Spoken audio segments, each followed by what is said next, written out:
Good afternoon. This is my dad, Don Caracola, and he is going to answer some questions for my project. All right, Mr. Caracola, where did you grow up in your early life? You can call me Dad. Okay. I grew up, was born and raised in New York City, born in Brooklyn, and raised in the boroughs of Brooklyn and Queens. Okay, so family-wise, who did you live with? My mother and father, Did you? and my two brothers, All right. my two younger brothers. Out of all the members of your family that you lived with in New York, who do you think had the greatest influence on who you are today? Oh, most definitely my father.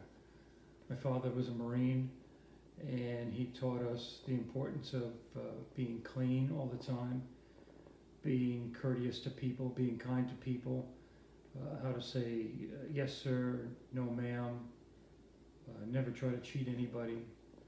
And that and my Catholic school education actually made me who I am today. Awesome. So, of course, technology wasn't as it was today. So, what was the phone situation when you were a child in New York? I remember being able to call a cousin just dialing the last four numbers of the telephone number. So for instance, if the phone number was 635 1234, all we had to dial was 1234 back in those days for the local exchanges. There was no cell phone service. It was in its infancy. In fact, I remember my father purchasing a Cadillac, and it actually had a phone in it, which looked like a regular telephone, a huge antenna on it. That was the earliest cell phone service. And then that followed by these handheld cell phones, which weighed a couple of pounds. This was actually a cell phone. Of course, that's what you fit in your pocket today. But that's how it started, the early cell phone service. Very expensive, by the way, if you could afford it. All right. Did you ever get into any fights since New York has a notorious reputation for violence? Oh, sure.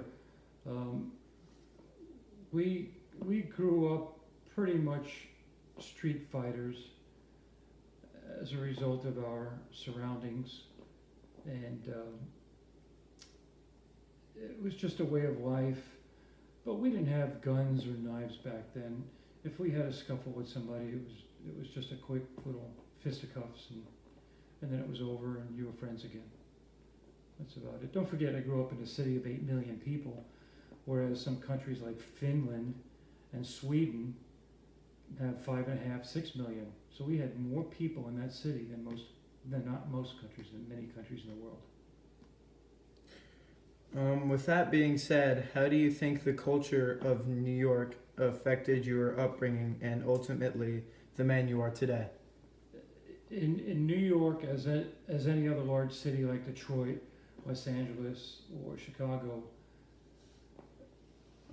the population is so large that there's a vast difference in the people. So you grow up with eyes behind your head. You're always aware of your surroundings and any threats. So you become more aware than if you grow up in a smaller town where you really trust everybody and you know all the folks that you're growing up with. But it just made us very careful and cautious growing up. So since you grew up in New York, I bet everything was pretty close together. It's funny, I tell friends I grew up in cement, whereas here in Alexandria, we have trees. I have trees on my property. But it was, public transportation was predominant. You took this buses or subways or cabs. Although we owned a vehicle, you just used public transportation more to get around, because the city was very condensed and that population was very condensed in a small area. So, And I remember you telling me how you had a job when you lived in New York. You had a paper route before school. I had a paper route at 5 in the morning. I used to deliver the New York Daily News. After school, I had a paper route. I used to deliver the Long Island Press. And I also had a job shining shoes in the local barber shop, and I rented bicycles in Central Park.